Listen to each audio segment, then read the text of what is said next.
Oi, o Sem Censura está começando agora. Tontura, vertigem, náusea, zumbido no ouvido, todos esses sintomas podem ser de labirintite, que é uma desordem do equilíbrio do corpo causada por inflamação dos labirintos, que são responsáveis pelo equilíbrio, postura e orientação do nosso corpo. Esse é o assunto do otorrinolaringologista Jair de Castro. A nutricionista Virgínia Nascimento vai explicar para a gente como alguns alimentos podem interferir nos sintomas da labirintite. Ela vai dar dicas do que a pessoa que tem labirintite pode comer e o que deve evitar para o mundo girar menos, né? Uma coisa que também deixa muita gente tonta são os termos usados na economia. Para explicar os passos do nosso dinheiro, traduzindo esse economês, a professora de economia Maura Montella está lançando 2 livros, Economia Passo a Passo e Decifrando o Economês, Perguntas e Respostas. Vamos falar de teatro com Márcio Abreu, sobre a peça A Verdade, a Mulher Certa, Vida e Carreira. A peça conta a história de um casal que acabou de se separar e é contada a partir das versões da mulher, do marido e de uma terceira pessoa. Vamos conhecer a cantora Ava Rocha, que faz parte da banda Ava. Ela está lançando o primeiro CD, chama-se Diurno. Para a realização desse programa, contamos com a participação de vocês, nossos debatedores fixos, por telefone, por fax, por e-mail ou pelo Twitter. Vou começar falando de labirintite. Doutor Jair, o que sente a pessoa que tem labirintite? Oi, O Leda. que acontece? A pessoa que tem labirintite, ela sente a perda do seu equilíbrio. E o conjunto de sintomas é um pouco variável. Primeiro, a instabilidade, a perda de sensação de profundidade e a característica mais fundamental no distúrbio do labirinto é a tontura rotatória. A pessoa sente que ela está rodando no ambiente ou então o ambiente é que está rodando ao redor dela. Essas são as características principais. E a pessoa, quando tem essa queixa, vai ao otorrino direto ou ela vai primeiro no clínico e custa achar esse... Quando tem dois... E por que ela tem a labirintite? Tem 2 tipos de pacientes, né? O primeiro que teve a primeira vez e o paciente que tem isso cronicamente ou repetidas vezes. A primeira vez que o paciente tem uma crise vertiginosa, tudo rodando, e às vezes não vem só a tontura, só a sensação de que está rodando ou o mundo está rodando. Às vezes vem acompanhado de sudorese, coração bate rápido, a pessoa fica pálida. Às vezes ela pensa até que está tendo um infarto do miocárdio, está tendo um AVC. Aí ela normalmente procura um serviço, um pronto atendimento médico, vai ser atendido por um socorrista, por um clínico, por um cardiologista, que vai fazer uma investigação e vai observar que ela não tem nada de maior. Aí ela é encaminhada a um otorrinolaringologista, que é o especialista que cuida desse tipo Mas de a pessoa estudo. pode ter, sei lá, um problema de coluna e achar que está tendo labirintite? Pode ter esse tipo de... Pode. Os distúrbios do labirinto, né, eles são... Labirinto é esse canal que tem entre o Nós buraquinho temos que a gente aqui tem no a ouvido? orelha, aí tem um buraco do ouvido. Ao final desse canal tem a membrana timpânica. Na membrana timpânica, para frente, tem o ouvido médio, onde nós temos os ossinhos, o martelo, a bigorna e o estribo. E aí, mais adiante ainda, em direção ao cérebro, nós temos o ouvido interno. O ouvido interno é uma caixinha que tem duas seções. A seção anterior é da audição e a seção posterior é do equilíbrio. O labirinto funciona ali e esse labirinto é que vai permitir que eu, ao me virar para a direita ou para a esquerda, eu sei que você está parado e eu que estou me movendo. É porque o meu labirinto, os meus labirintos avisam o cérebro que eu estou me movendo para a direita, para a esquerda, para frente, para trás e não o objeto que eu estou verificando. E a pessoa que tem labirintite, ela não... O que eu vou dizer? Ela cai muito? Na maioria das vezes não, ela fica instável, fica insegura, mas determinados tipos de pacientes, especialmente os pacientes acima de 70, 75 anos de idade, o distúrbio labiríntico pode ser um indutor de quedas, e quedas muitas vezes dentro de casa. Ao levantar, por exemplo, para ir ao toalete durante o sono, a pessoa tem um desequilíbrio de origem labiríntica e pode cair, fraturar ossos e tudo. Então é um problema sério, um problema bastante importante. E a pessoa que tem labirintite fica surda mais rápido, mais fácil? É uma doença da terceira idade? Assim? O distúrbio labiríntico pode dar em qualquer idade. Na criança, tem aquelas crianças que vão viajar, vão à serra, que vomitam no carro. Isso é uma manifestação labiríntica chamada cinetose. E durante toda a idade pode ter causas variadas. As causas de distúrbio labiríntico são inúmeras, são de quase 200, 300 fatores. A pessoa que fica mais tonta num navio, por exemplo, num barco, é porque ela tem alguma coisa? Ela tem uma sensibilidade especial. Essa criança que quando viajava ia de carro, ou às vezes até viagem curta, tinha um vômito. Você fez uma pergunta anterior que eu deixei sem resposta, você perguntou o problema da coluna. A coluna, como outros problemas que nós temos, é um fator que pode ser um fator irritante ou desencadeante do distúrbio labiríntico. Vale a pena lembrar que o labirinto muitas vezes funciona como um sistema de alarme. O labirinto não estando funcionando bem, ou você começar a cair a audição, ou ter zumbido, porque às vezes tem uma sequência que é tontura, zumbido, perda de audição. Esse conjunto, como está tudo localizado na mesma área, sinaliza que algo não vai bem e pode não estar bem em decorrência, como nós falamos da coluna cervical, da parte circulatória, de hipertensão arterial, aumento de colesterol, de açúcar no sangue, problemas de hormônios da tireoide, uso de medicamentos, como nós vamos ver daqui a pouco, a alimentação inadequada pode provocar distúrbio do equilíbrio, estresse, cigarro em excesso, cafeína em excesso, café, chá preto, mate, refrigerantes. Então você tem que ter uma conversa com o seu paciente, o otorrinolaringologista, fazer a investigação toda e muitas vezes ele vai precisar do apoio de uma equipe multidisciplinar, vai precisar do pediatra, do clínico, do cardiologista, do neurologista, da nutricionista, da fonoaudióloga, esse conjunto de profissionais que vai trabalhar em prol da resolução desse problema. Tanta coisa pode levar a uma coisa, né? Tanta coisa. A alimentação, por exemplo, entraria como aí, Virgínia? E o que é interessante... Alguma coisa, evidentemente, tipo assim, se você tem gastrite, toma muito café, você vai ter mais gastrite. Se você comer mais isso, você vai ter mais labirintite? Tem alguma coisa assim bem direta? Não, né?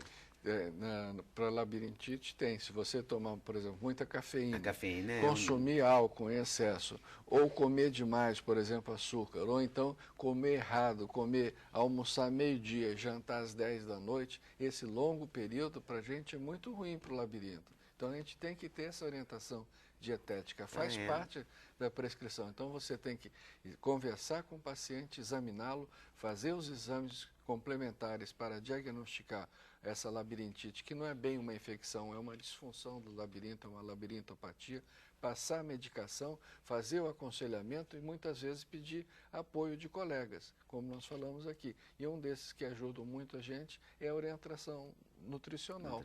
A Virgínia vai falar com a gente agora.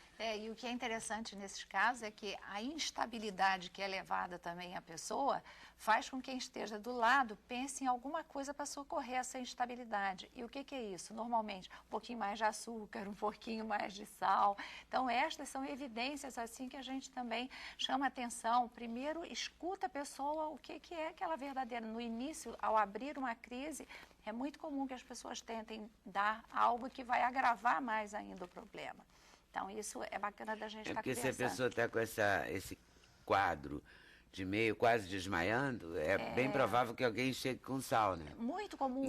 Água com açúcar, às vezes sal. Um então, salzinho, porque a sua pressão vai logo... Isso. Isso é pressão baixa, não tem um médico assim de orelha? Isso, mas junto do tratamento que conduzido pelo otorrinolaringologista, nós vamos poder conduzir uma dieta em que no dia a dia já não passe mais por essa situação que foi a situação emergencial, que é a situação que eu disse que pode até agravar, o leigo faria isso.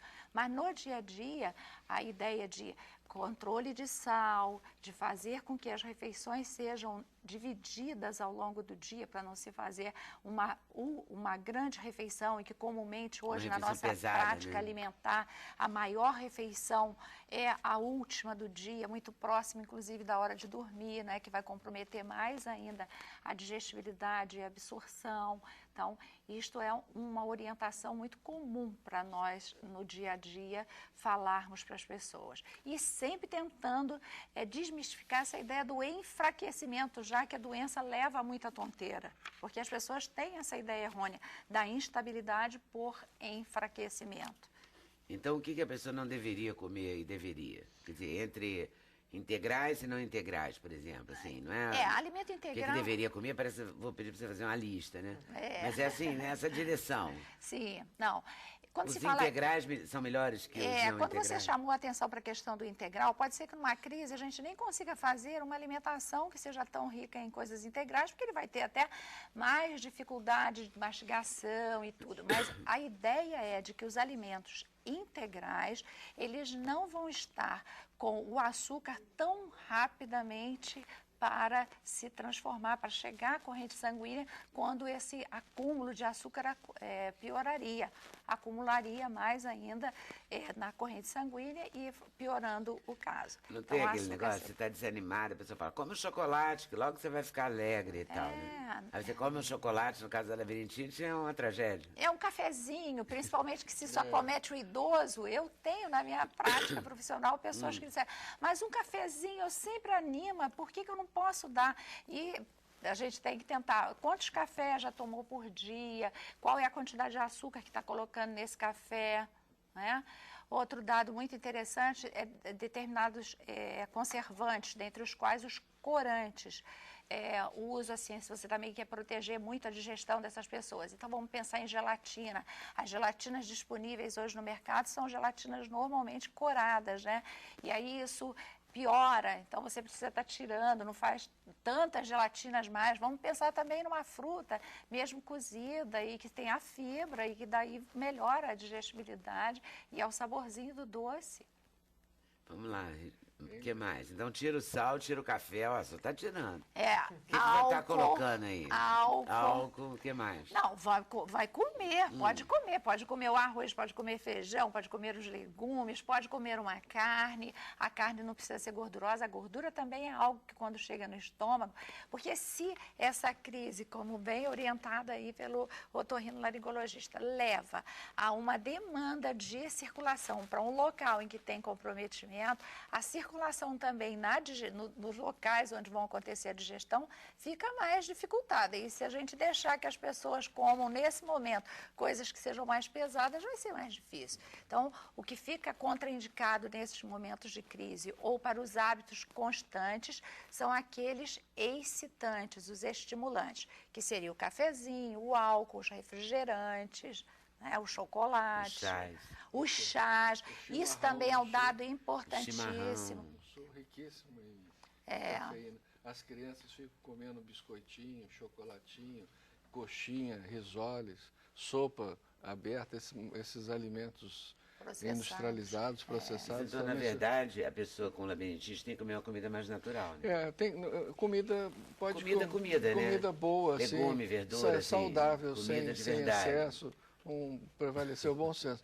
Quando eu falo comida de verdade, é porque essa comida, essa sopinha que tira a tampa e bota uma água quente, essa coisa tem muito... Tem produtos químicos, tem muitos conservantes ali. Corantes, que acaba irritando o labirinto, o ouvido interno. É ruim para tudo, né?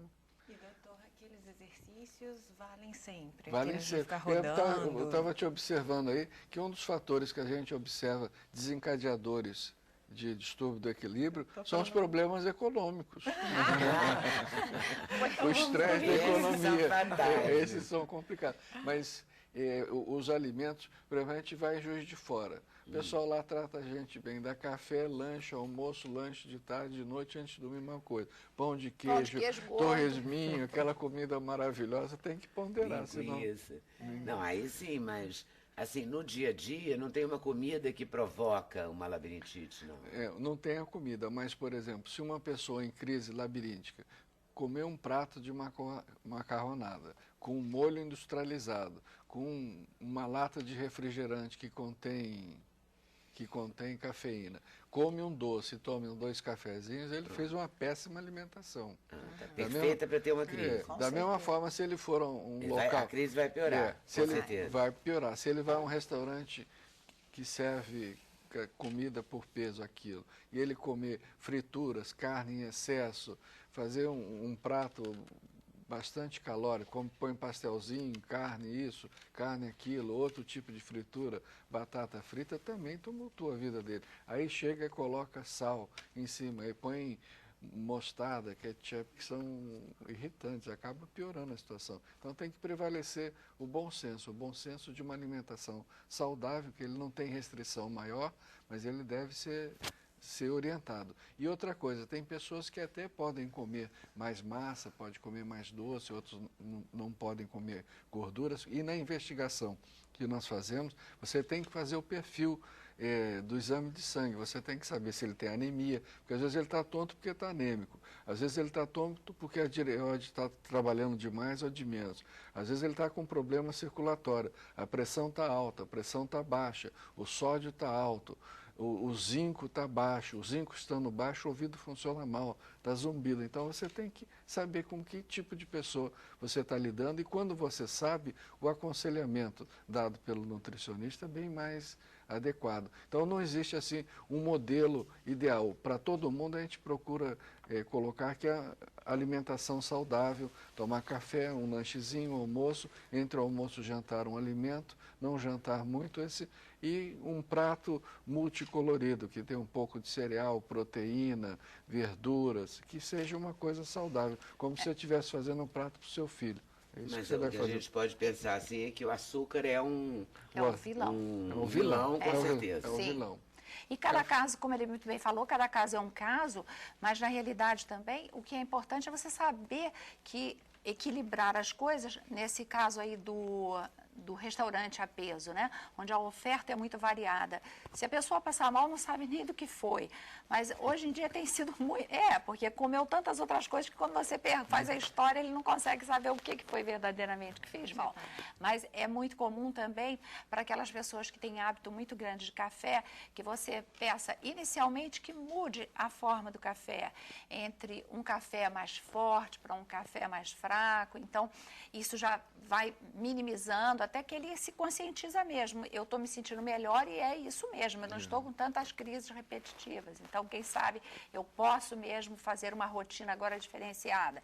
Então, pessoas que tomam 3 cafezinhos por dia, mais o café acompanhando a primeira refeição do dia, que é quando ele serve de um estímulo, não tem qualquer tipo de problema com o labirinto, mesmo ele sendo uma pessoa com tendências à labirintite. Agora, na prática, a gente vê que essas pessoas que têm tendência se fazem mais do que 4 cafés, o da manhã, e mais do que 3 outros, e isso é comum. Existem pessoas, quando você pergunta quantos cafezinhos, não sei. E aí, se vai conseguir contar, ele tomou 20 cafezinhos. Aí a primeira investigação é com adoçante, é com açúcar. Muitas vezes, ao tirar o adoçante ou o açúcar, já minimiza, e diminui o café e assim por diante. Leda, só lembrar uma coisa importante, que às vezes a pessoa fala, eu tomo o refrigerante tal, mas é light, é diet. Esses às vezes são até mais piores, porque eles são mais ricos em sódio, em outros produtos químicos. O café descafeinado é uma saída para a cafeína, mas a química que é feita para tirar a cafeína também é ruim. A Maura Montella falou rapidamente aí sobre os exercícios. A gente vai falar mais adiante. Os exercícios, a reabilitação labiríntica, ela é fundamental no labirinto. Como é que seriam esses exercícios? Tem vários tipos de exercícios para você reorganizar a função labiríntica. Tem um tipo especial de tontura que chama vertigem postural paroxística benigna. Esse nome grande, comprido, significa que a pessoa que tem tontura é quando ela baixa para amarrar o sapato, ou vai trocar a lâmpada, ou vira para dar marcha ré, a tontura vem.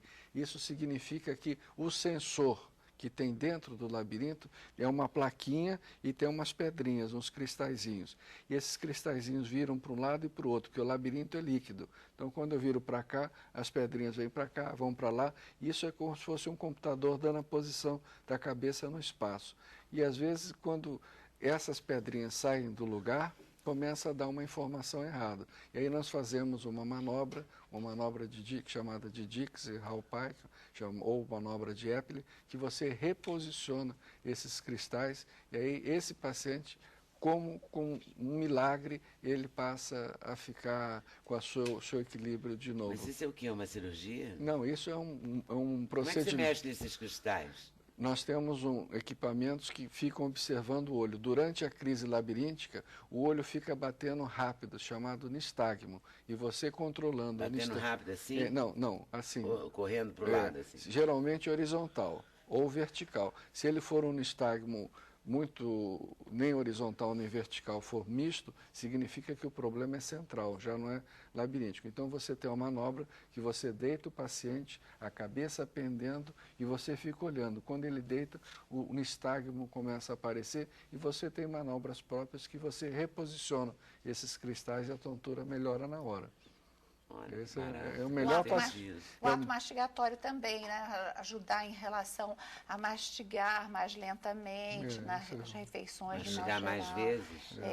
Tem isso também colabora bastante. Essa manobra, infelizmente, nem todos os pacientes que têm distúrbio do labirinto têm esse tipo de vertigem, mas quando tem é fantástico. E uma coisa que a gente preconiza, junto com o diagnóstico, com a orientação médica, com a orientação dietética, é a indicação de exercício de ordem geral, e tem uma fisioterapia, tem exercícios próprios. Eu queria falar isso porque eu vi aqui no Twitter uma pessoa dizendo, você devia ter convidado meu professor de fisioterapia, especialista para labirintite. Então tem uma fisioterapia específica para labirinto? Normalmente quem faz esse próprio é o próprio otorrino ou a fonoaudióloga, que é o profissional que está mais ligado. Mas existem alguns fisioterapeutas que se dedicam a atender esse tipo de paciente e ajudam bastante. É um exercício pensando no equilíbrio? Pensando no equilíbrio. Porque na aula de hidroginástica tem uma coisa assim,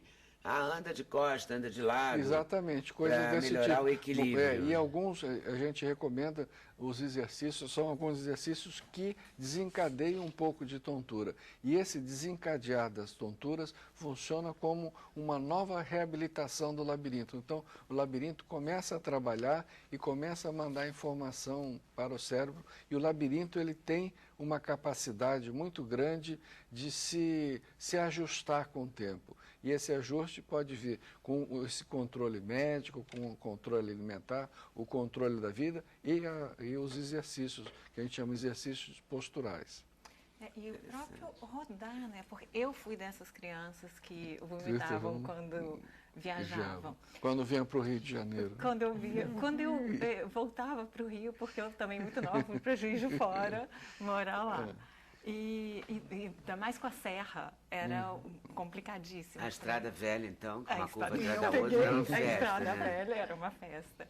E, então, eu aprendi que uma coisa que eu acho interessante, assim, até um pouco engraçado, é quando você está no supermercado, para você olhar dos dois lados, aí de vez em quando eu fico tipo uma doida, assim, mas funciona, melhora a questão da labirintite. E todo dia de manhã eu dou umas voltinhas ali, não sei se é por indução, mas eu me sinto melhor. Mas você tem labirintite?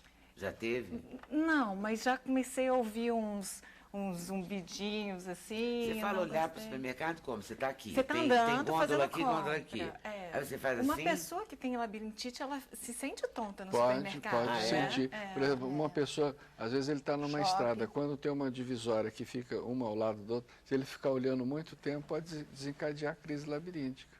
Um estímulo visual. E aí isso que o doutor falou, eu já tinha aprendido que era para você forçar.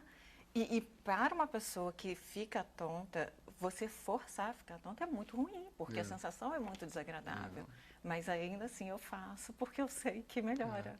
Mas melhora. Forçar uma tontura. Forçar a tontura para... Melhora a tontura. Para reorganizar esses cristais, pra né, doutor? Exatamente. Eu acho que é uma coisa assim. E aí de manhã eu acordo, dou umas voltinhas. Até cristais podem estar desorganizados dentro do seu ouvido, é isso? Até eles. Mas tem jeito, não é uma doença... Isso que eu queria... cronifica, é para sempre? Você vai ter labirintite sempre? Não, nada é para sempre. Nós estamos agora na Associação Brasileira de Otorrinolaringologia fazendo uma campanha pelo Brasil inteiro, começou no Rio de Janeiro, onde a gente fez assim... O tamanho desse estúdio aqui, um ouvido gigante, um nariz gigante, uma garganta gigante, corda vocal, para as pessoas entenderem. E hoje nós podemos dizer que quem tem distúrbio do labiríntico do labirinto, quase todas essas pessoas vão restabelecer o seu equilíbrio. Não tem mais isso, labirintite não tem cura. Tem cura sim, às vezes dá trabalho, leva algum tempo, mas ele restabelece o equilíbrio. Melhor assim, né? Um certo alívio, né? Pelo menos. Não vai ficar tonta para sempre. Vai ter uma recuperação. Porque tem muita gente se queixando. Eu nem sabia que era assim tão frequente. Leda, 10% da população tem tontura. É mesmo? 30% das queixas espontâneas em qualquer pronto-socorro, qualquer área de atendimento, a tontura e a dor de cabeça é dos primeiros sintomas assim espontâneos que o paciente refere. E é possível ter labirintite e não saber, assim, ter sintomas tão fracos e que você convive normalmente com você isso? pode, se for pequeno, você não sabe, mas você vai sentir que você está perdendo o controle da situação. Você é um ator, vai entrar em cena, você tem que subir, virar rápido para um lado para o outro, você perde o equilíbrio, você vai perdendo a confiança em você mesmo. Você acaba procurando a ajuda de um médico para poder resolver isso. Isso vai tirando a sua confiança. Vamos supor, um bailarino, um ator, vai entrar em cena, tem que fazer movimentos bruscos, tem que correr, virar para cá. Se o labirinto dele não estiver bem, ele vai se sentir muito desconfortável. Olha, tem uma pessoa, Rita, a Rita sente tontura com a vibração da broca de lixar do dentista. Pode ser labirintite? Ela Pode, pergunta. porque a broca do dentista põe em vibração todo o sistema ósseo. E às vezes essa broca do dentista, se for maior ou se for numa rotação mais baixa, não for de alta rotação, ele vai provocar uma microtrepidação dentro do ouvido interno e os cristais vão ficar assim. Então vai ficar uma informação em cima daquela gelatina nervosa muito rápida e equivocada mandando. Então ela fica mareada, fica desconfortável. Então ela tem que pedir para o dentista usar uma broca de alta rotação ou então eventualmente... Mudar de dentista. Ou então até tomar um remedinho para frenar as ações do labirinto. É complicado porque, por exemplo, eu não sei a cidade de vocês, mas aqui no Rio, que todas as ruas são esburacadas, a gente fica trepidando o tempo todo, né? A sensação de estar andando a cavalo deve ser interessante, né? Quem tem labirintite deve ter problema ali. Claro. Né? Porque são crateras, né? Na cidade inteira. Uma loucura, enfim. Informação é bom, né? Pelo menos a gente fica sabendo como é que tem que lidar com isso. Mais asfalto liso para a cidade, né? É, por favor. Intervalo, voltamos já já. Sem censura no programa da TV Brasil. Bom, então agora a gente vai falar de economia. Ou de economês, ou de português. Porque a história é a seguinte, a Maura já veio aqui lançando esses livros. Decifrando o economês e o outro... Bom, ela tem 8, mas ela veio aqui lançar 2, digamos assim, ou alguns. Mas agora ela está trazendo um novíssimo, que eu nem sabia que existia, que era o Dicas Práticas de Português. Como é que uma professora de economia se enreda nessa história da língua, do escrever certo? Pois é. Essa, primeiro, a questão do decifrando, né, Leda? Eu sou muito grata ao programa, porque eu vim desde da primeira edição, do lançamento, aí depois a segunda edição e agora já saindo a terceira. E a proposta desse livro do Decifrando Economês nunca foi falar de finanças pessoais. Então, assim, não é a minha praia, não é onde eu caminho com mais facilidade, essa questão de o que eu faço com o meu dinheiro ou questão de orçamento doméstico, não é isso. A minha ideia com o livro era fazer com que as pessoas falassem de economia com tranquilidade, que elas entendessem de economia, porque, querendo ou não, a economia está nas nossas vidas, né? É. E eu me lembro até Sobretudo não querendo. mesmo não querendo.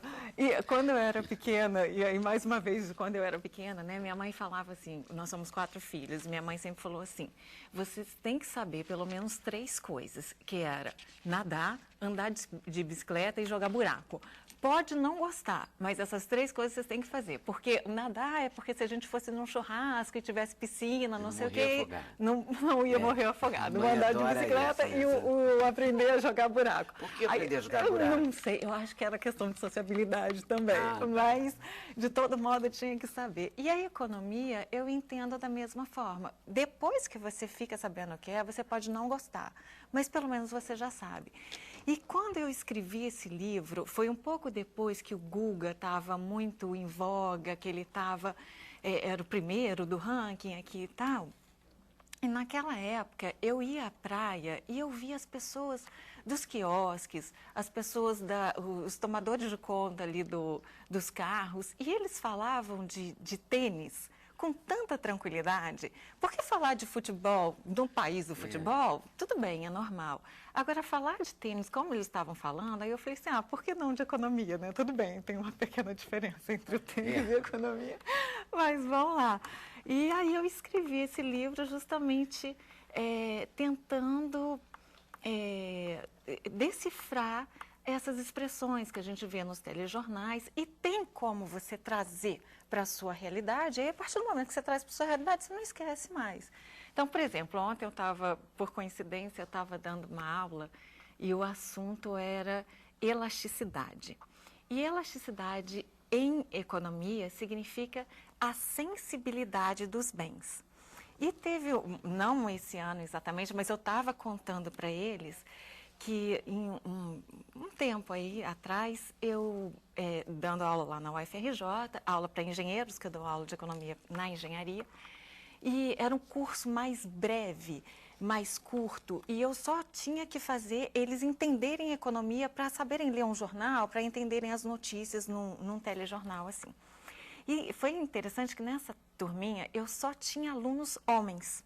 E aí dava para brincar com a questão do gênero, assim. E aí na prova eu perguntei assim, se a sua namorada fosse um bem, ela seria um bem elástico ou inelástico? E por quê? Justamente nessa matéria de elasticidade. E Leda, as respostas foram lindas. E eu acho que eles responderam assim bem bonitinho, porque eu acho que eles queriam ganhar o certo e ainda chegar a mostrar para as namoradas como declaração de amor. Eu acho que foi alguma coisa... Qual era a resposta assim, mais comum? Me conta uma resposta tão linda assim. Primeiro, a questão da elasticidade. Elasticidade é o seguinte, você tem os bens inelásticos e os bens elásticos.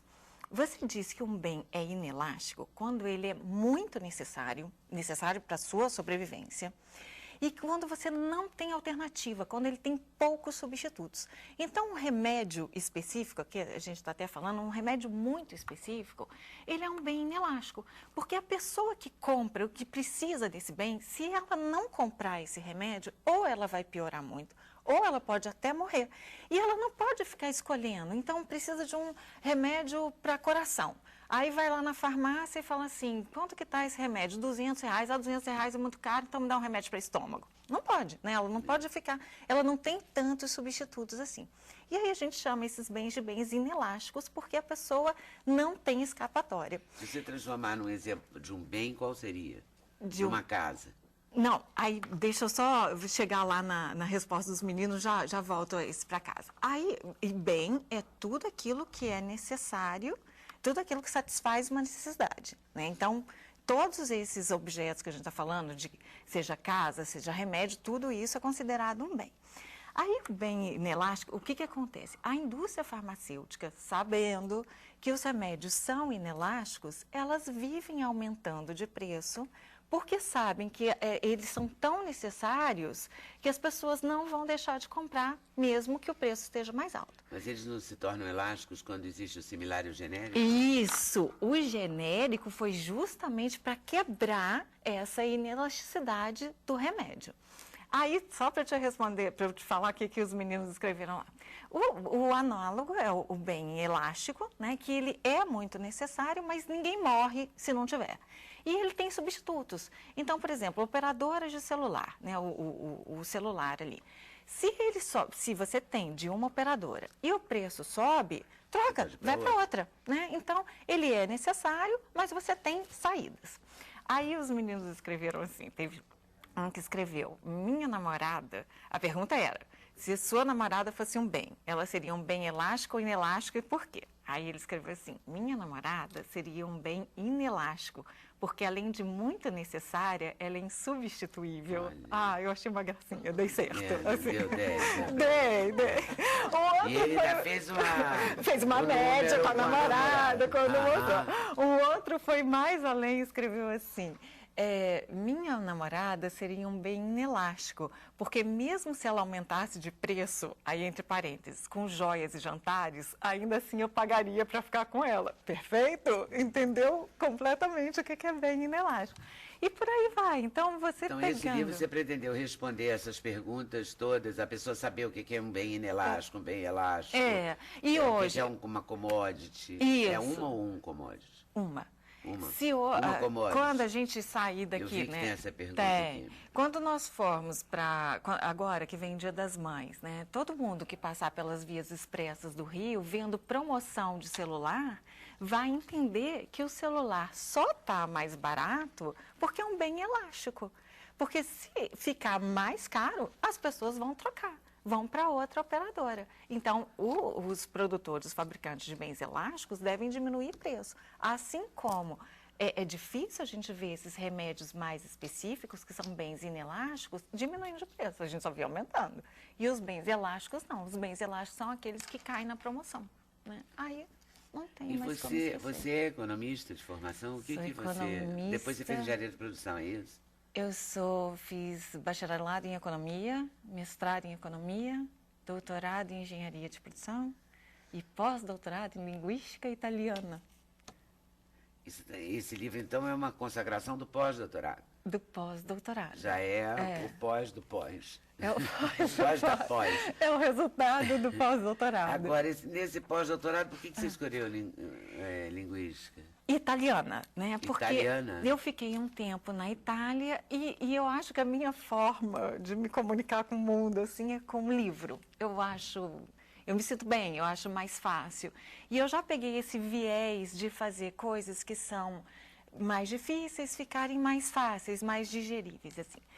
E aí eu fui fazer esse pós-doutorado em linguística italiana e para eu estudar a gramática italiana, eu fui a fundo na gramática de português. E sempre no mesmo esquema, porque eu não sou formada em letras.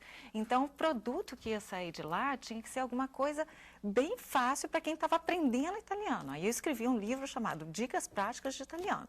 E aí o outro foi o Dicas Práticas de Português. Dicas Práticas de Italiano. Ensinando a falar italiano, assim. E são umas coisinhas bobas, do tipo... E você trouxe esse? Não. Não trouxe. Só trouxe esse, do Dicas Práticas de Português. Português. Só trouxe de português, que eu queria te dar. E nesse? O que nós temos nesse? Que eu gosto muito é da tabela. Conjugações, posição, pronomes. Mas eu gosto mais São das dicas práticas mesmo, né? Tem uma que é mais comum, não foi invenção minha, mas que eu gosto muito, aquele negócio de como que você escreve em cima e embaixo, que geralmente confunde, né? Aí eu coloco aí a dica para você fazer um V, assim, aí em cima os dedos estão separados, são duas palavras, é em cima. Embaixo os dedos estão juntos, uma palavra só, é embaixo. E confunde, né? Quando você está escrevendo lá. Confunde? Agora, como é que você explica mesmo? O quê? Porque você bota o em cima dentro da frase? Quando você está escrevendo, coloquei, não sei o que, isso estava em cima da mesa. Tem gente que escreve junto, ou escreve embaixo separado. O embaixo separado é mais comum de aparecer do que o em cima junto. Né? Então, é uma dica. E o que você queria me mostrar desse livro? Era a página do hífen. O que aconteceu? Como os outros livros são de economia e tem sempre muitos gráficos, muitas tabelas, assim, aí eu dei uma resumida na regra dos hífens em praticamente uma tabela só. E aí ficou bem bonitinho, que foi o seguinte, assim, ó. Nesse livro de economia, enquanto ela procura, ela responde perguntas tipo: qual a diferença entre câmbio oficial e câmbio paralelo? Que é âncora cambial? Quem ganha com câmbio valorizado? Enfim, perguntas que a gente se faz, né, às vezes, vendo uma notícia ou lendo uma matéria de economia, ou vendo na TV. Né? E a própria taxa Selic, como que é a taxa de juros. Inflação inercial. Depois você pode até, né, conversar com Sardenberg ou com Manteiga. Vai ser um prazer. Depois do livro. E aí, do Essa regra do hífen, Leda, é quando você tem os prefixos, né, e as outras... um erro muito comum no Brasil. E você descobriu isso corrigindo prova de economia? Foi. né? Porque eu desconto ponto de erro de português. Aí os meus alunos falam, que isso, professora? A prova de economia. Eu falo, não, eu não posso ficar parando aqui o meu raciocínio de economia para ficar corrigindo o erro de português. Aí eles falam assim, não, mas engenheiro não sabe escrever. Não, eu falo, engenheiro que passa por mim tem que saber escrever. Como é que pode, né? Sair formado, eu ainda falo mais, eu falo assim, a partir do momento que vocês formam, eu estou assinando, eu estou endossando o diploma de vocês, então não quero queimar meu filme, tem que sair daqui todo mundo sabendo então português. conta do hífen. Um erro bem comum aqui no Brasil é o seguinte, as pessoas, elas separam, o prefixo, ele tem que vir, ele não é autônomo, ele tem que vir acoplado à palavra seguinte. Então, as pessoas colocam assim, super beijo, uma pessoa é super querida. Não pode. O prefixo, ele tem que estar junto da outra palavra. Ou com hífen, ou sem hífen, né? Colado ali. Mas colado, super querida? Pois é, aí tem que ver a regra. Mas o que não pode é ter mini sozinho, super, sub, não existe. O prefixo ele não pode estar sozinho. Ele tem por que exemplo, subprefeitura. Pois é. Aí... Mas o hífen não caiu ou não caiu? Caiu ou não caiu? Aí tem a regra aqui, ó. O que acontece? O prefixo está aqui, né? E na coluna você vai ter a última... Em casa as pessoas entendem. Ui, derrubei a plaquinha. Aqui. Aí nas colunas você tem a última, você vai procurar a última letra do prefixo. E nas linhas, você vai procurar a primeira letra do que vem depois. Tá. Então, fala a palavra aí que você falou.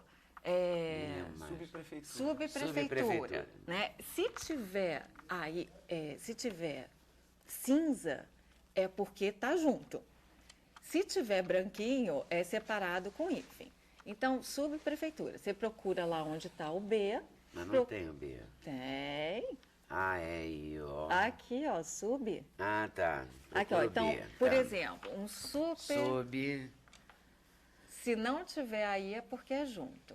Então é junto. Subprefeitura. Agora, no caso do autoconhecimento, por exemplo, como é que seria? Se não tá aí, é junto. Aqui estão todas as que não são juntas. Não, aí estão aquelas complicadas, porque subprefeitura não pode ter nem dúvida, assim, com certeza. O anti-inflamatório, vai ficar no clima remédio. Anti-inflamatório. Olha lá, ó. Anti termina com I. Termina com I, olha aqui, mostra aqui, Inflamatório começa com I. E inflamatório começa com I. Aí deu no branquinho. Então deu no branquinho. Separado. Coloca o I. Olha um bem ruim, super safra, como que escreve? Pela nova gramática. Escreveria separado. Pois é, então olha lá, ó, super, na última, termina com tá R. O S está lá, ó, lá no último. O S está aqui. Aí tá junto. E escreve junto sem hífen, bem estranho, né? Super safra. Super safra, junto sem hífen. Eu escreveria separado. Pois super safra. Sem hífen. Sem hífen. É o erro mais comum. Eu escreveria sem hífen. Agora que a gente está na época da sustentabilidade, né? Autossustentável. Aí como que escreve? Aí tem que procurar o auto, termina com O. Aí acha lá o O. Aqui, achei o O. Isso. Sustentável S, está lá no final. Tá aqui. Junto, aí é junto. E se você colocar um S só, vai ficar autossustentável. Aí tem que dobrar o S. Autossustentável junto com 2 S. Caramba. E aí você partiu do... Bom, você botou até conjugação de verbo, né? Aí tem tudo. Vai de A a Z mesmo. Por conta daquele negócio assim, Leda, a pessoa está querendo falar, se eu ver, não é se eu ver? É se eu vir. Se eu vir. E como... Mas esse é o mais difícil. É o futuro do subjuntivo. Né? Porque senão fica igual isso me pega às vezes, quando eu falo, eu escuto e vejo que não está certo. Mas lembra assim, o ver, tem muito essa coisa de escutar, né? Você escuta você falando, você olha para a palavra e sabe que ela está errada. Mas essa dica é boa. O ver vira vir. E o vir vira vier. Sempre que você usar o se e o quando. Então, assim, quando eu vier, você está caminhando. Se eu vir, aí você está vendo. Tá certo. Né? Ver vira vir. Mais detalhes aqui, que pode ir do economês ao português. português. Alô? Intervalo, a gente volta já já. Ficamos combinados assim, sem censura no programa da TV Brasil. Então, sim, vai ser inaugurada amanhã em Brasília a primeira Bienal Brasil do Livro e Leitura. A Bienal pode ser visitada até o dia 23 de abril, ou seja, segunda-feira que vem, quer dizer, começa amanhã sábado e vai até segunda da outra semana. E a TV Brasil vai exibir diariamente, às 7h30 o programa Entre Livros, direto do estúdio instalado no pavilhão da Bienal em Brasília. O escritor Afonso Romano de Santana abre o primeiro dia de debates. As rádios da EBC, Empresa Brasil de Comunicação, também estarão na cobertura da Bienal. De 16 a 20 de abril, as rádios Nacional FM, AM e Cultura de Brasília vão transmitir de 7 às 6h30, de 5 às 6h30 da tarde, de 17 às 18h30, o programa Espaço Arte, ao vivo da Bienal. E nós vamos falar de teatro, que é o nosso assunto com o Márcio Abreu. Como é essa peça, Márcio? Me conte. Leda, essa peça chama-se De Verdade, ou A Mulher Certa, é o subtítulo. Existe Mulher Certa? Pois é, essa é uma questão, né? Que está, de alguma maneira, implicada nessa peça, que é uma adaptação de um romance do Sándor Márai, que é um autor húngaro, já morto, e que veio e começou a ficar conhecido no Brasil, sobretudo a partir de um romance dele chamado As Brasas. E depois o De Verdade, pois é, muita gente conhece, eu fiquei impressionado, assim, muita gente leu esses livros aqui no Brasil. E esse livro tem uma questão muito interessante, específica, porque ele foi escrito em dois momentos, em dois tempos, dois períodos, com quase 30 anos de intervalo. Ele escreveu as duas primeiras partes do livro no final dos anos 70, início dos anos 80, final dos anos 40, início dos anos 50, e a última parte do livro, anos 70, final dos anos 70.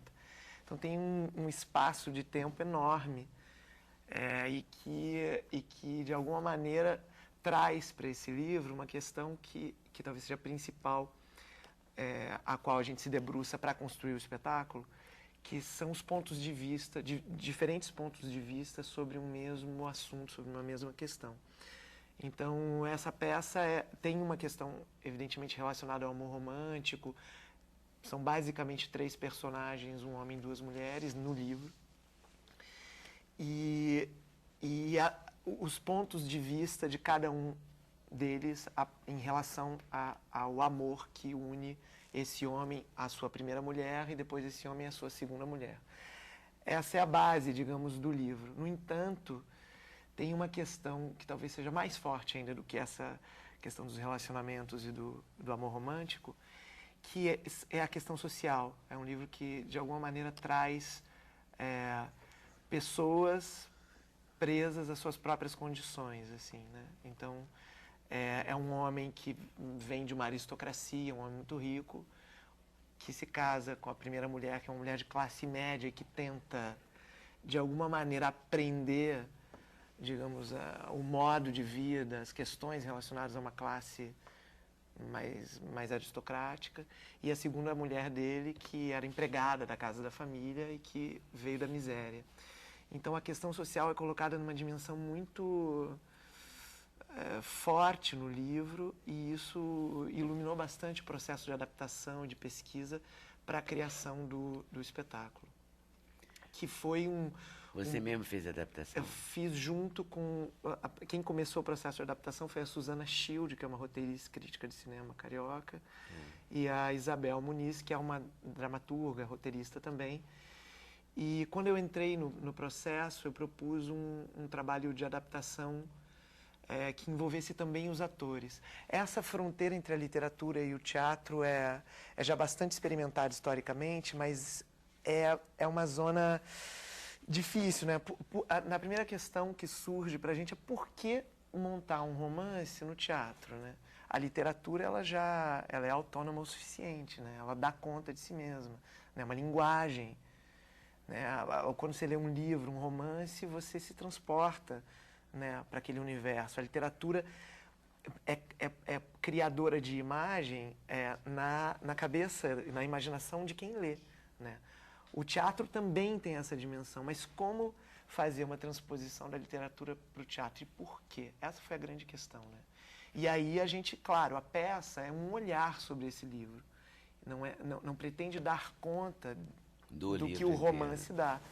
Então a adaptação nesse sentido traz muito a relação dos atores, que é o Guilherme Piva e a Kika Kalash,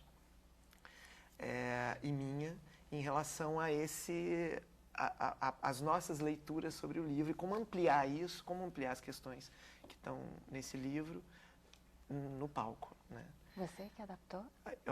Claro, sou envolvido no processo de adaptação junto, foi uma adaptação coletiva, na verdade. A Suzana, a Isabel, eu e os atores, o Guilherme e a Kika. Porque tem livro que quando a gente lê, a gente fala, nossa, isso daria um filme incrível. Tem filme que a gente vê e fala, ai, odiei, prefiro tanto livro, não é? É verdade. E, por exemplo, o Divã, da Marta Medeiros, você lê o livro e fala, nossa, isso no teatro vai ser um escândalo. E e foi. E de verdade né? foi. Mas também virou filme, foi bem, e também virou série de TV. Então tem coisa que parece que transita por várias linguagens, muita vontade. É verdade. Né? Mas você pegou um livro jamais, digamos, árido ou não? Ele, na verdade... Ele possibilita vários olhares, ele possibilita várias leituras. Porque, na verdade, ele tem uma estrutura de quase monólogos. Então, cada um conta a sua versão dessa história. E a versão é de uma relação? A versão é de diversas relações, na verdade. É esse homem que, na verdade, talvez ele seja o pivô das relações, porque ele se relaciona com a primeira mulher que ele se casa, mas ele era apaixonado por uma empregada que foi empregada da casa da família quando ele era jovem. Então, esse primeiro casamento dele não dá certo, porque é um casamento burocrático, né? Quase como a imagem dessa instituição que não funciona, do casamento por conduta social, quase, né? Então, um casamento perfeito, mas que, no fundo, não é suficiente para a vida e para os desejos desse homem. É bom você fotografar, né? Exatamente. Tem muito isso na peça, inclusive, essa imagem da fotografia de família, daquilo que é para ser ideal, mas, no fundo, não basta, né? As pessoas procuram algo mais na vida, né?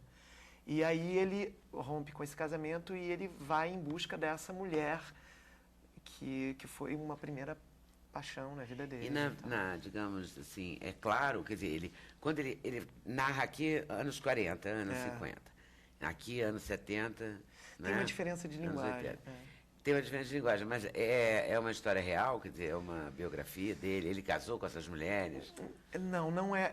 Ele trabalha em cima do mesmo personagem? Ele trabalha em cima desses personagens, sobretudo desses três personagens, esse homem e essas duas mulheres, e cada um dá a sua versão dessa história.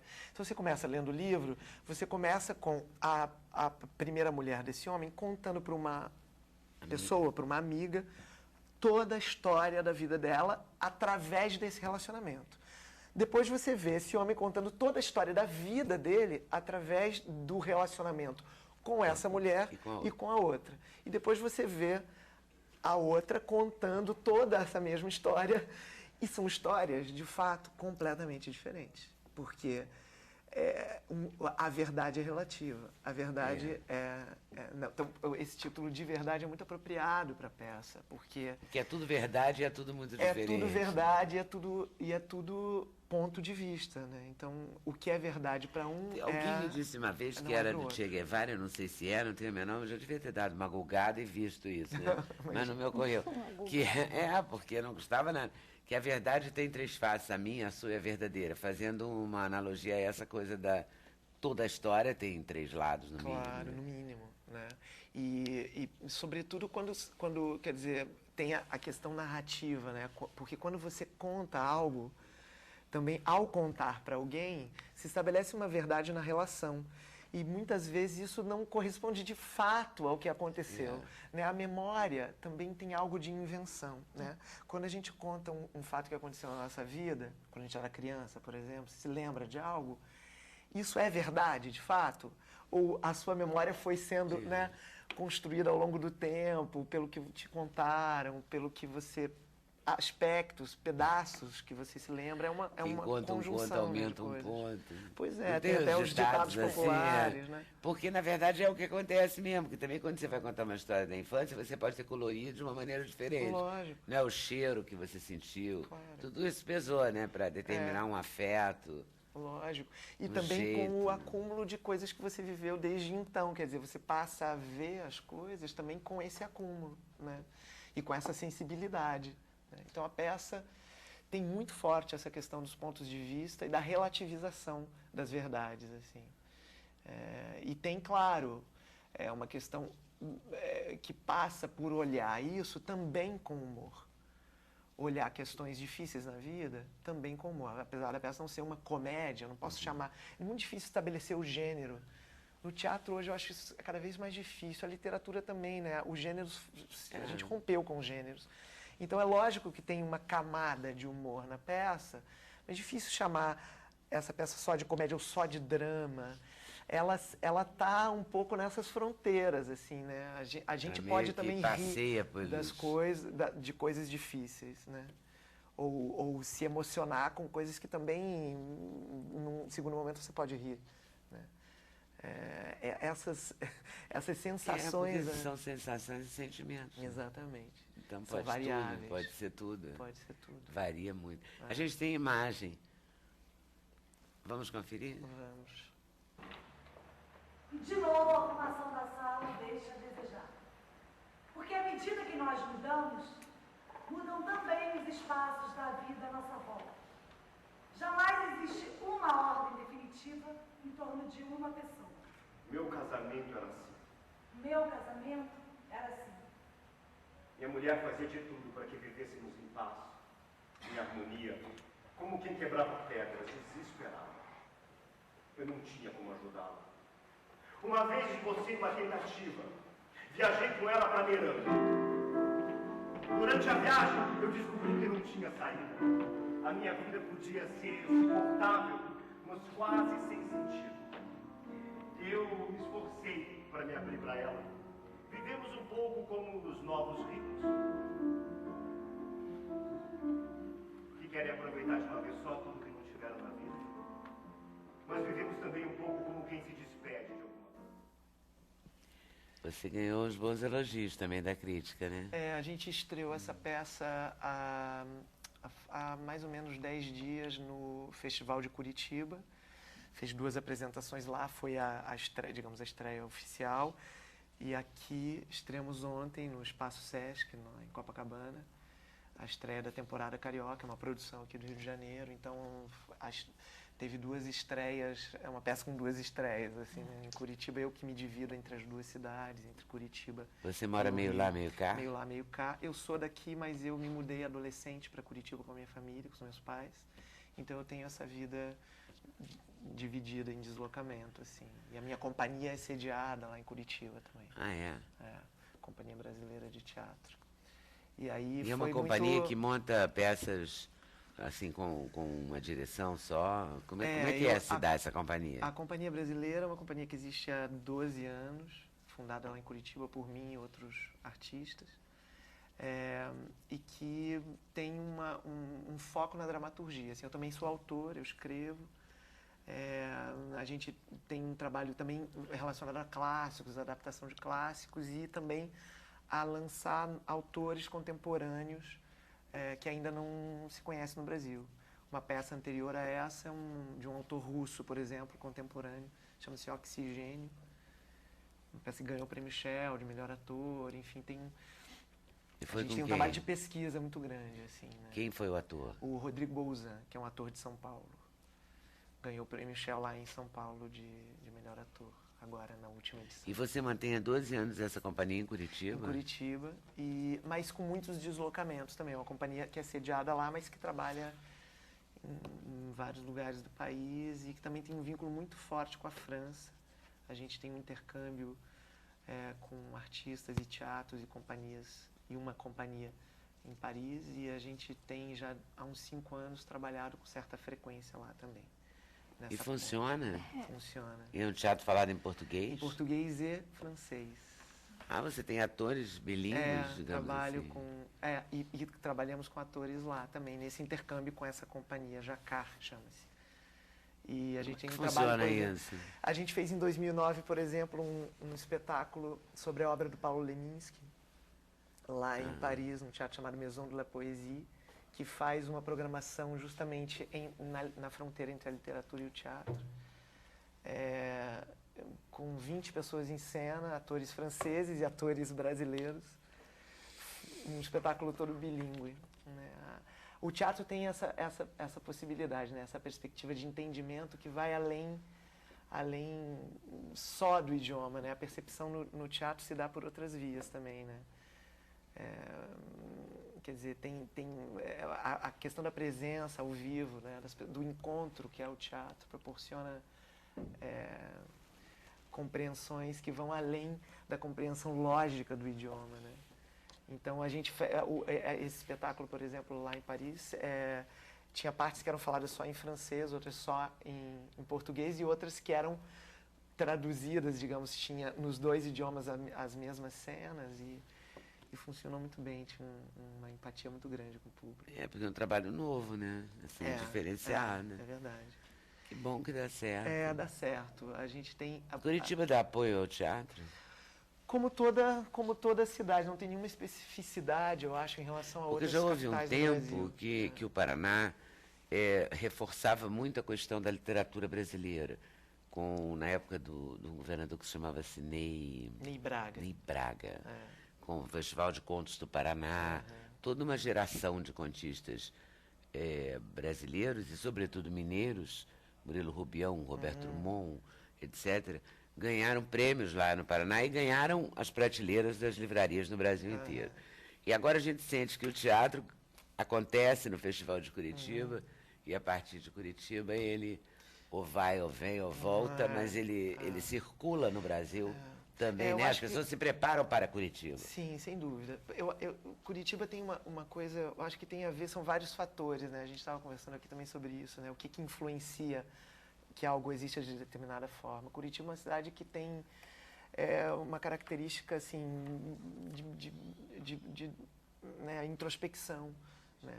Então favorece de alguma maneira o estudo, a pesquisa, a criação, né? Então é uma cidade de grandes artistas, assim, na literatura tem grandes autores, né? Em todos os tempos, em todas as épocas, grandes músicos, grandes poetas, né? E o teatro Curitiba acabou sendo um lugar muito fértil para o teatro.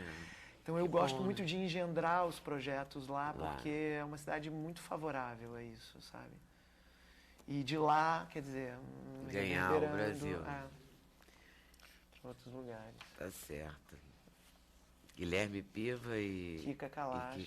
São dois atores. Na verdade, o Guilherme Piva ele é gaúcho, mas ele é radicado aqui no Rio há muito tempo. A Kika é carioca, né? A Kika é carioca, Eu gosto muito dos dois, porque não deu tempo da gente pedir autorização para Globo.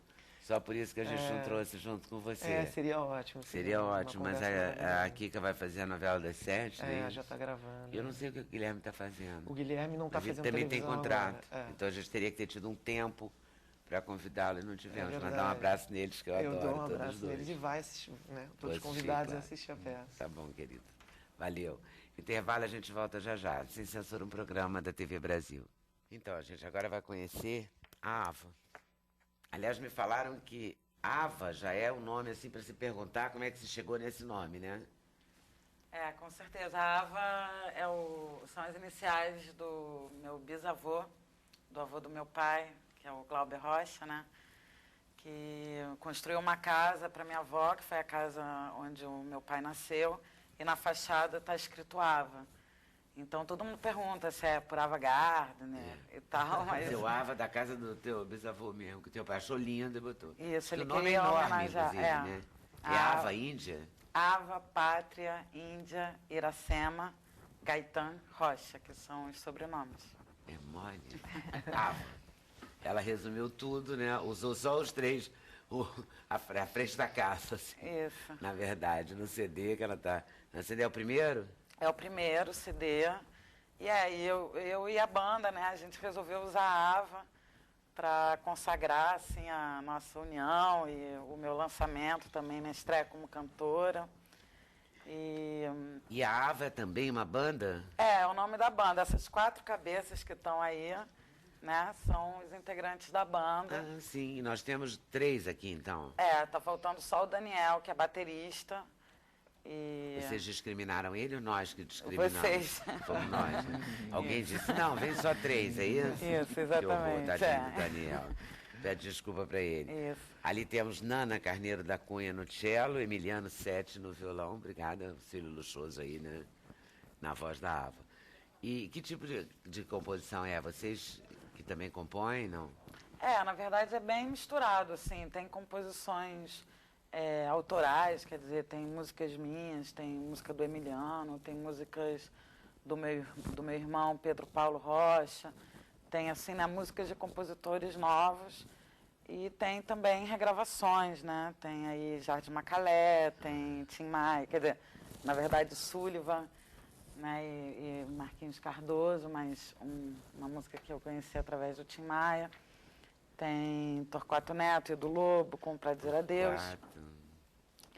Então, na verdade, tem assim uma mistura mesmo, né, de repertório, assim, uma paixão muito grande, uma vontade muito grande de interpretar o repertório da música brasileira e latina também, enfim, de outros lugares. E as nossas composições, né, as nossas criações, enfim, dos nossos parceiros. E você cantava, tem Pra Dizer Adeus, o Torquato, né? Que é o Torquato com o Edu, né? Isso. E quando você fala Michael, o Sullivan, Michael Sullivan, assim? Isso. Que é um sucesso do Tim Maia, Bons Momentos, um disco chamado Sufocante. E foi a canção que eu escolhi, na verdade eu e o Emiliano escolhemos a canção juntos, porque eu sempre, assim, eu tinha fixado que eu queria cantar de qualquer jeito na minha estreia como cantora uma música do Tim Maia. E eu terminei escolhendo uma que nem tinha uma relação, assim, com a minha história, né, a minha história com o Tim Maia. Foi uma canção menos óbvia, assim, para mim. E eu escolhi ela junto com o Emiliano. E qual é a sua história com o Tim Maia? Eu sempre fui apaixonada por ele. Fã, né? Sempre fui fã dele desde pequenininha. E quando eu comecei a cantar, bem novinha, assim, que eu comecei a estudar violão com 12 anos e tudo, eu gostava muito de, sei lá, acho que eu gostava de imitar ele. Eu nem tinha voz grave nem nada. Mas eu já curtia. Uma vez eu fugi de casa para ver um show dele, assim, com 12 anos, no Canecão, me lembro dele, assim. Ele foi ao show? Ele foi, ele estava com uma blusa brilhante, roxa, Vitória Regia e tal. Eu sempre fui apaixonada, assim, por ele, pela voz dele. E sempre gostei muito de imitar ele. Assim, não que eu consiga, de fato, mas gostava, assim. Mas sonhar pode, né, também, não é eu fui proibido. médico dele. E você sempre quis cantar desde pequenininha? Sempre. Desde os meus 12 anos já estava indo para o show do Tim Maia, já gostava de música. Que eu comecei a tocar violão, comecei a cantar e comecei realmente a me apaixonar muito por isso, assim. Só que eu não levei a sério, assim, não pensei que... assim, eu desejava, mas não fazia por onde, né? O movimento O para, movimento né? para. Mas, assim, eu sempre fui muito ligada ao teatro, à música e, sobretudo, ao cinema. Minha galera, desde adolescente, sempre era cinema. Faz sentido, né? Sendo filha do Glauber Rocha, faz sentido. Isso. E eu fui morar na Colômbia com 14 anos. E lá minha turma também era de cinema. E não só de cinema, mas, assim, tinha uma obsessão maior por cinema mesmo. E eu ficava vendo cinema o dia inteiro, falando de cinema, fazendo filmes e tal. E fui deixando um pouco essa coisa da música de lado. Mas aí o tempo também se encarregou de reorganizar isso na sua cabeça. Porque eu sempre, na verdade, eu nunca deixei de cantar. E chegou a fazer filme? Já, claro, já fiz. Já fiz, assim, como diretor eu fiz 2 filmes. Fiz um curta chamado Dramática, que foi um curta que eu fiz em 2005, com a Simone Spoladori, e foi um filme que eu ganhei o edital da Petrobras para fazer. E fiz um agora há pouco chamado Ardor Irresistível, que foi um filme que eu fiz em Canudos. Eu fui para lá com o Teatro Oficina, e que estava apresentando Os Sertões, uma montagem de 27 horas dos Sertões. E aí eu terminei aproveitando a situação para filmar com os atores na cidade, nas locações reais da guerra. E o filme está aí, está rodando aí em festivais, mostras. E você cantando? Então, e aí eu lancei o filme junto com o disco. Porque eu comecei a cantar, assim, eu digo profissionalmente, eu já estava cantando em alguns filmes, né? O cinema que terminou me levando... Pra música. De novo. Música, porque tu tem que cantar no meu filme, canta aqui, canta ali, não sei o quê. E aí eu fui para o Teatro Oficina, né, do Zé Celso, filmar Os Sertões e tal, e o Zé me colocou para cantar. Falou, não, você tem que cantar de qualquer jeito e tal. A gente vai te colocar para cantar aqui também, já. Isso. Vai para lá, pro seu lugar de cantar, pro nosso palquinho. Enquanto isso, eu me despeço aqui do Márcio. Lembrando que a peça está em cartaz onde mesmo? No Espaço Sesc, em Copacabana, na Sala Mezanino, até o dia 6 de maio, de quinta a domingo, quinta, sábado, 9h30, domingo, 8 horas. Tá. A economia que deu os outros, a passo, e o Decifrando o Economês, para você ficar assim, podendo conversar sobre economia, e o novo, que é o Dicas Práticas de Português. Obrigada, Maura Montella. Ainda falta de italiano, hein? Bom, vou trazer. Menos açúcar, menos sal, menos álcool, menos tudo. 4 refeições por dia, distribuir ao longo do dia, não deixar a última para ser a maior, comer a última refeição 2 horas antes de dormir. E aí você pode ajudar a não ter labirintite. Ajudar a não ter labirintite, e o recado é que labirintite tem cura.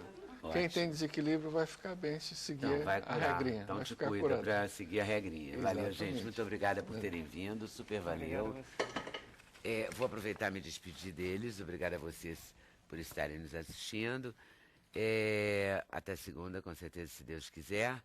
Ava, Emiliano Sete no violão e a Nana Carneiro da Cunha no cello, lançando Eles São Ava. Não é isso? Contigo agora. Bons momentos eu passei, fui feliz ao lado teu. Sabe aquela foto que eu te dei? Ficou aqui comigo, foi tão bom você deixar. Faz lembrar as nossas juras de amor. Você nunca mais ligou. Foi tão triste te perder. Sabe aquele brilho nos meus olhos? Ficou aqui comigo, foi tão bom você lembrar que ninguém te amou com tanta emoção. Se eu errei, me deixe tentar novamente. Eu só quero teu amor. A vida é engraçada, pode crer que o amor valeu. Tá na cara que você não me esqueceu. A vida é engraçada, pode crer que o amor valeu. Tá na cara que você não me esquecer.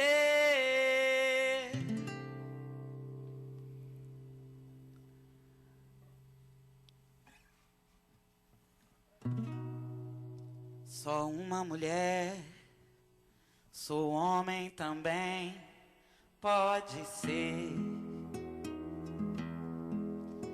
que me falte a coragem, mas tenha saudade de ser o que quer que seja, é e não é, pode ser de ser o que se é, seja homem, seja mulher.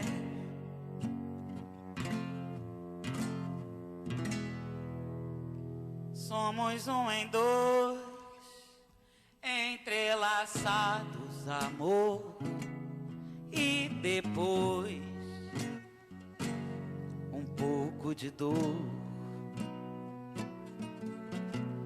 Oh.